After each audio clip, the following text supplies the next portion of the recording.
আমরা যে ভয়টা পাইতেছিলাম আসলে সেই ভয়টি আমাদের সামনে উপস্থিত হয়ে যাইতেছে। যে ভয়টি হইতেছে ছাত্র দল গঠন করতেছে এবং ছাত্র দল সেই ছাত্রদেরকে দল গঠন করতে বাধায় সম্মুখী হইতেছে।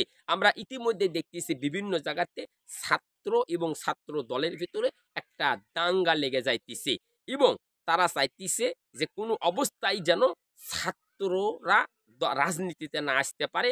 আর সমন্বয়কারী চিন্তা করতেছে আমরা বিগত সরকারের মতো অন্য কোনো সরকারের হাতে আর এই দেশটা আমরা জোর করে নিতে দেব না। আমরা উভয় চাইতেছি এই দেশটা সোনার বাংলাদেশটা যেন উভয় সুন্দরভাবে আমরা বসবাস করতে পারি এবং একটি শান্তি শৃঙ্খলা অবস্থায় যেন আমরা দেশে অবস্থান করতে পারি। অর্থাৎ এই ধরনের একটা মন্তব্য নিয়ে দুই গ্রুপের ভেতরে উত্তেজনা বিরাজমান হইতেছে।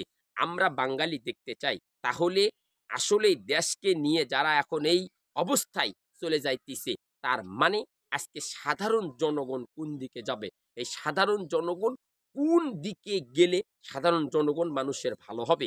যেখানে একজন গ্রুপ তৈরি করতে ব্যস্ত, আরেকজন গ্রুপ ঠেকানোর জন্য ব্যস্ত। তাহলে বিগত সরকার যেভাবে চলে গেছে তাহলে আগামীতে যেই সরকারেরা আসবে তারা কি তাদের চাইতেও উচ্ছৃঙ্খল হবে? নাকি কোনো শান্তশিষ্ট পরিবেশের মাধ্যমে বাংলাদেশকে পরিচালিত করবে? আমরা আরেকটি বিষয় লক্ষ্য করে দেখতেছি ইতিমধ্যে বিভিন্ন জায়গাতে ভাগাভাগি শুরু হয়ে গেছে, বিভিন্ন টেন্ডারবাজি শুরু হয়ে গেছে। অর্থাৎ যেকোনো জনগণের মতামত নিয়ে কেউ এখন পর্যন্ত জনগণের রাষ্ট্রীয় সংবিধান অনুসারে সরকার গঠন না হতেই সেই জনগণের ওপরে চলতেছে নির্মম নির্যাতন এবং নির্যাতনের রোরাল চালানো হইতেছে। তার মানে আমাদের বুঝতে আর বাকি নাই যে বাংলাদেশের কোনো মানুষই চায় না যে বাংলাদেশের জনগণ ভালো থাক।